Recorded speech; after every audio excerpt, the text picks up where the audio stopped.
Very good morning to you. It's Jim from maverickstar, and welcome to another positioning of the magnetic North Pole that we do now once a month. You know what, guys, I want to just say a big thank you to the few that are sticking in there with us and, you know, pledging a little bit of support where you can. You know, the world is in a lot of harm at the moment and hurting a lot financially, so you know, I understand it's a big thing for you guys to be still sticking here with us. I mean, you know, there's 10 years, over 10 years work gone into the tracking of the magnetic North Pole. And, you know, it's only been made possible by just a few people. But, you know, I want to thank you all for sticking in there with us. You know, we are continuing to keep you informed with regards to where the latest magnetic North Pole is once a month.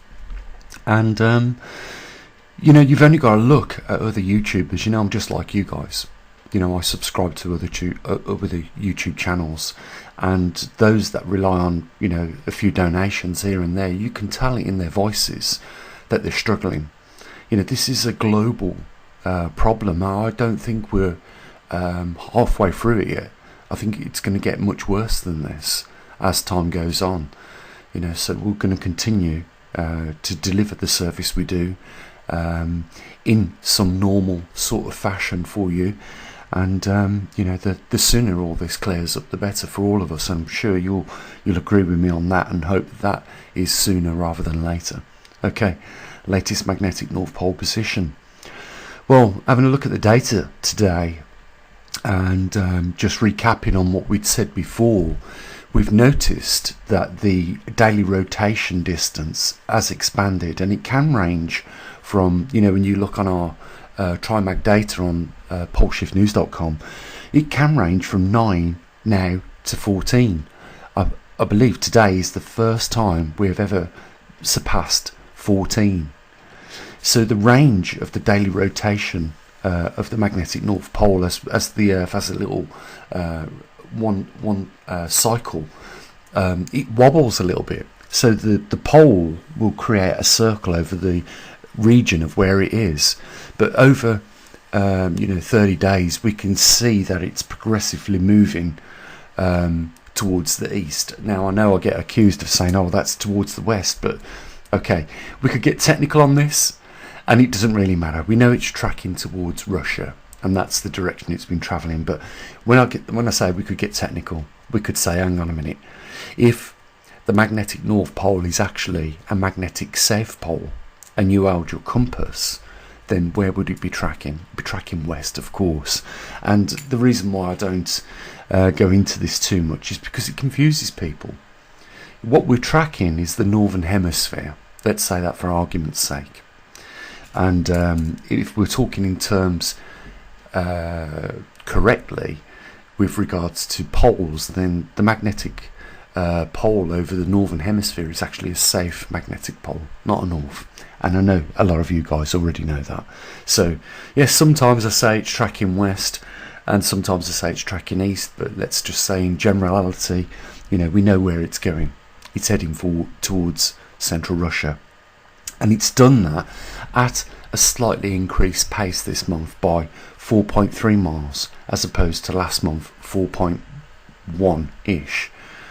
So, you know, it is slowly picking up as we expected once we passed that 40-degree mark. Now, it is said that, you know, somewhere in between 40 degrees and 45 degrees we will see a rotation of the magnetic North Pole. It will have gone through its reversal before it surpasses 45 degrees. Let's see, is all I can say, because I've made predictions and I've been right on a few.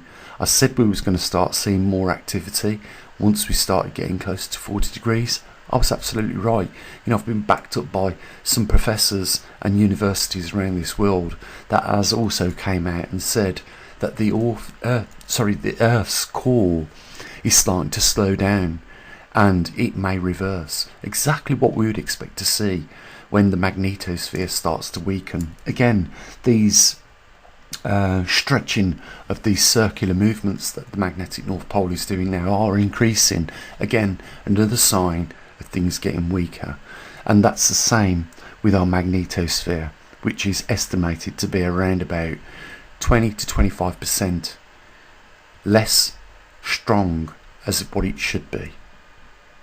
So it's weakened almost 25% of its normal protective output. I'm talking about our magnetosphere that protects us from those harmful cosmic rays.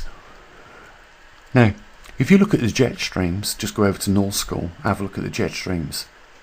They're not stabilising.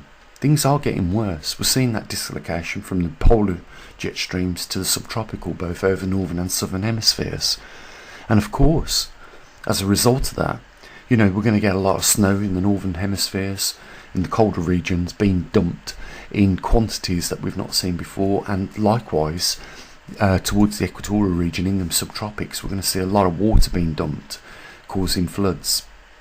And of course, if the water is trapped in these jet streams till it gets to its precipitation point, then it's going to carry it over places where it would normally have, a seasonal downpour, or like what some countries are used to seeing, monsoon seasons. And of course, those are not happening as they should do at the points in time when they should. And of course, this is throwing even some of your better farmers off. As a result, world food and production of food is at risk as a result of that. And this is what I can't get my head around, guys.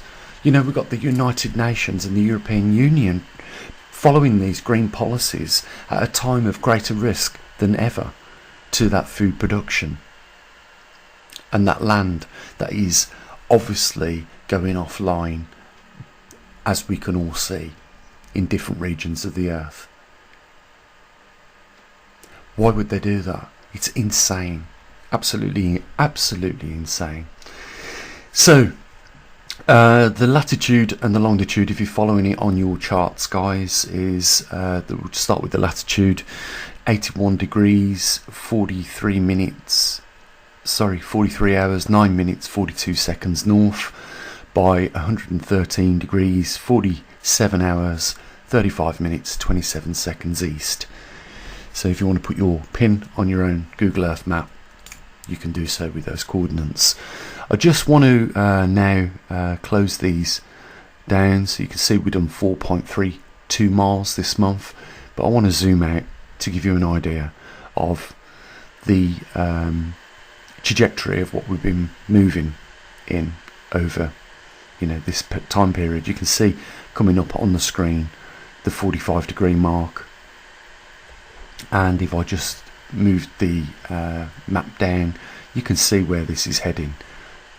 We're going to be arriving here at some point until things change. I mean, if that intensity over central Russia right now changes, then the pole's direction is going to change. The reason why the pole is moving at the moment from Canada, like it has been over the last 100 years, is because the intensity over Canada has weakened off, the intensity over Russia has increased, and it has dragged the magnetic north dipole over along with it.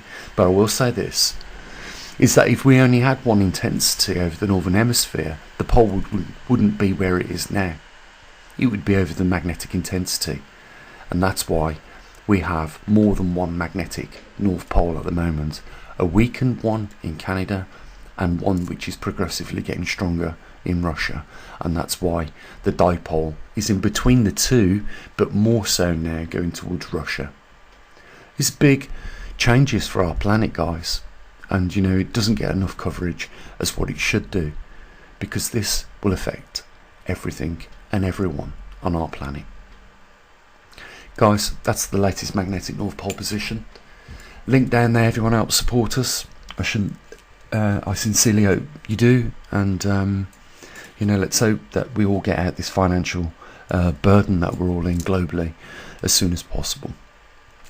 Take care of your loved ones, as always. Bye for now.